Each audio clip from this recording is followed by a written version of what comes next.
जनजातीय कार्य मंत्रालय भारत सरकार प्रस्तुत आदिवासी पारंपरिक चिकित्सक का सर्वेक्षण और प्रशिक्षण शोध अध्ययन प्रकल्प के अंदर ये व्यक्ति अध्ययन कोकना जनजाति के पारंपरिक वैद्यों पर आधारित है और Pravara institute of medical sciences अभिमत विद्यापीठ लोनी इन्होंने विकसित किया है। पालघर सह्याद्री पर्वतमाला में फैला देश का सबसे बड़ा शहरी समुद्र पहाड़ी इलाका है। यह महाराष्ट्र का 36वां जिला है। जिले में लगभग 38% आदिवासी आबादी है। पालघर जिले में वारली, कोली मल्हार, ठाकुर, ठाकर, कातकरी, कोली महादेव, डोंगर कोली, कोकना, कुकना सहित विभिन्न जनजातियां रहती है। इन सभी जनजातियों में से यह वृत्तचित्र कोकना जनजाति पर केंद्रित है, जिनकी कुल जनसंख्या 48,980 है।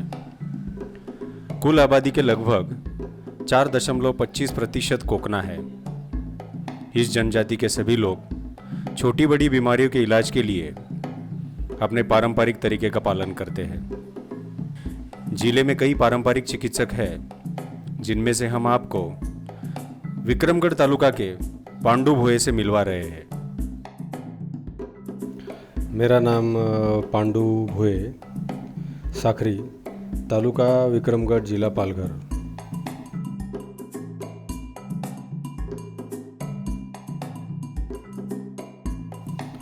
मैं पढ़ा लिखा नहीं हूँ, अनपढ़ हूँ, अंगूठा छाप।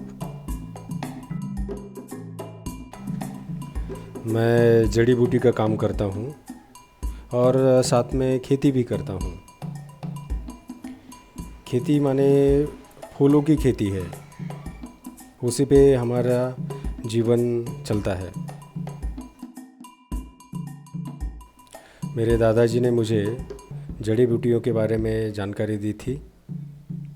मैं 25 से 30 सालों से जड़ी बूटियाँ देने का काम करता हूँ। इंसान हो या जानवर, अगर किसी की हड्डियाँ टूटती है तो उसे बिठाने का काम मैं करता हूँ। पांडु सोनू भोये जड़ी बूटियों की दवाई देते हैं। मुझे पेलिया हो गया था, उन्होंने मुझे जड़ी बूटी की दवाई दी और मैं ठीक हो गया। कुछ वनस्पतियाँ जो हमें यहाँ पर नहीं मिलती है वो जंगल से लानी पड़ती है और कुछ हमने खेती में भी लगाई हुई है, जैसे कि घनसूर है, शतावरी है, लसनी है, ऐसी खेत में ही लगाई हुई है।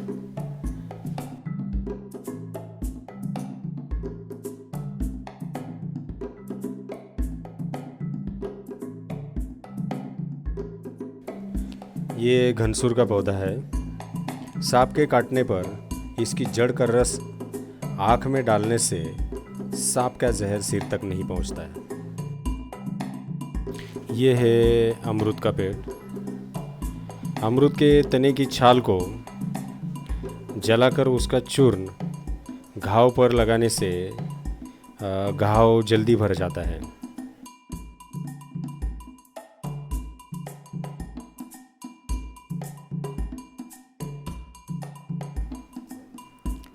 मेरा नाम शीला योगेश कनोजा। मैं साकरा ग्राम पंचायत की सदस्य हूँ। हमारे यहाँ के पांडु सोनू भोये जड़ी बूटी की दवा देते हैं। उनकी दवा से बहुत सारे लोगों को राहत मिलती है।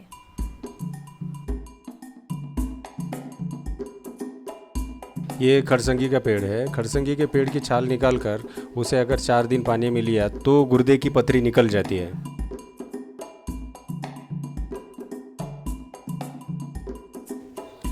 ये है साबर कांडा।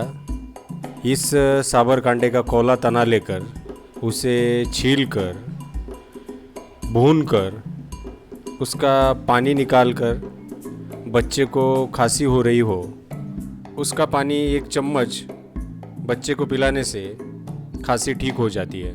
मेरा नाम गोपाल रघुनाथ भड़ंगे, पूर्व सरपंच, ग्राम पंचायत साकरे। पांडु भोये कई सालों से जड़ी बूटी की दवा दे रहे हैं और इससे लोग बेहतर महसूस करते हैं।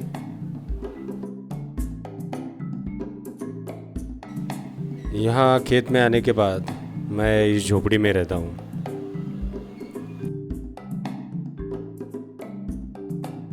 सभी को पता होना चाहिए कि पेड़ को बचाना है या उसे मारना है।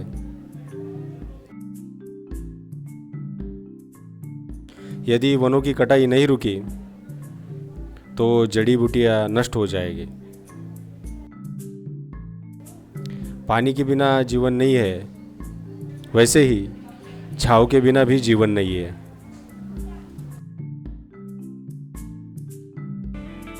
दुनिया भर के कई लोगों के लिए पारंपरिक उपचार के तरीके और विशेष रूप से आदिवासियों के लिए सबसे किफ़ायती माने जाते हैं और ये अनुमान है कि आदिवासी क्षेत्रों में पारंपरिक उपचार प्रणालियाँ लगभग 60 से 80% प्राथमिक सेवाएं प्रदान करती है। पांडु भोये जैसे कई चिकित्सक हैं जिन्हें पारंपरिक चिकित्सा का ज्ञान है। समय के साथ इस ज्ञान के क्षय या विलुप्त होने के कारण कई आदिवासियों का नुकसान होगा जो उस पर निर्भर है। इसलिए आदिवासी कार्य मंत्रालय भारत सरकार नई दिल्ली के मार्गदर्शन में Pravara institute of medical sciences, अभिमत विश्वविद्यालय लोनी के माध्यम से आयुर्वेद के आधार पर वैज्ञानिक, सामाजिक और आर्थिक जियो टैगिंग और पारंपरिक वैद्यों के साथ आदिवासी जनसंख्या सर्वेक्षण विकसित किया गया है और प्राकृतिक चिकित्सा आधारित वैज्ञानिक कार्यक्रम जिसके माध्यम से आदिवासी पारंपरिक चिकित्सकों का प्रशिक्षण वर्तमान में चल रहा है। अब तक महाराष्ट्र में 212 आदिवासी पारंपरिक चिकित्सकों को प्रशिक्षित किया जा चुका है। आशा है ये आपको पसंद आया होगा।